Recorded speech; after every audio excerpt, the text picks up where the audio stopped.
સાબરમતી નદીમાં ફરી પાણી છોડવામાં આવ્યું। સાબરમતીમાં ઉપરવાસમાંથી પાણી છોડાયું છે। વાસણા બેરેજના 13 દરવાજા 4-4 ફૂટ ખોલવામાં આવ્યા। વાસણા બેરેજમાંથી 24,000 ક્યુસેક પાણી છોડવામાં આવ્યું છે। નદી કાંઠાના ગામને તંત્ર દ્વારા એલર્ટ કરવામાં આવ્યા। સાબરમતી નદીમાં ઉપરવાસમાંથી ફરી પાણી છોડવામાં આવ્યું છે। વાસણા બેરેજના દરવાજા 13 જેટલા દરવાજા ખોલવામાં આવ્યા છે। વાસણા બેરેજના 13 દરવાજા 4-4 ફૂટ ખોલવામાં આવતા સાબરમતીનું જળસ્તર ફરી વધ્યું।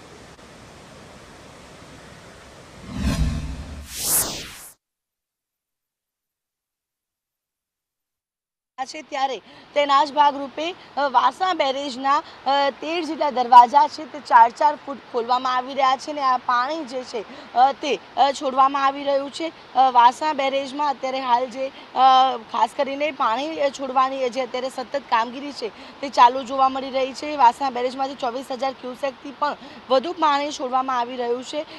જે રીતે ધરોઈ ડેમમાંથી સાબરમતી નદીમાં જ્યાં પાણી છે તે છોડવામાં આવ્યું હતું। ગઈકાલે રાત્રે આ જે પાણી છે તે સાબરમતી નદીની અંદર છોડવામાં આવ્યું હતું। ખાસ કરીને ધરોઈ ડેમમાંથી 6,672 ક્યુસેક, જ્યારે સંત સરોવરમાંથી 13,357 ક્યુસેક પાણી જે છે તે છોડવામાં આવ્યું। સાથે જ આ જે એનએમસીમાંથી 8,158 ક્યુસેક પાણી છોડવામાં આવ્યું છે। ત્યારે ખાસ કરીને વાસણા બેરેજમાંથી જે પાણી છે તે જે આગળ છોડવામાં આવેલું છે તે 24,107 ક્યુસેક જેટલું છે।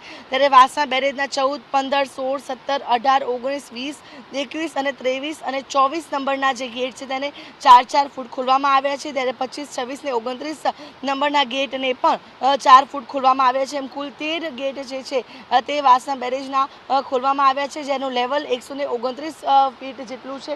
એટલે કે અત્યારે હાલ સતત પાણીની જે ઉપરવાસથી આવક સાબરમતીમાં થઈ રહી છે ને ત્યાંથી હવે વાસણા બેરેજથી પાણી છે તે છોડવામાં આવી રહ્યું છે, જેને લઈને તંત્ર દ્વારા નીચાણવાળા વિસ્તારોમાં ખાસ કરીને નદીની આસપાસના વિસ્તારોમાં પણ એલર્ટ આપવામાં આવ્યું છે। અને અત્યારે હાલ વાસણા બેરેજના 13 દરવાજા 4 ફૂટ ખોલીને પાણીને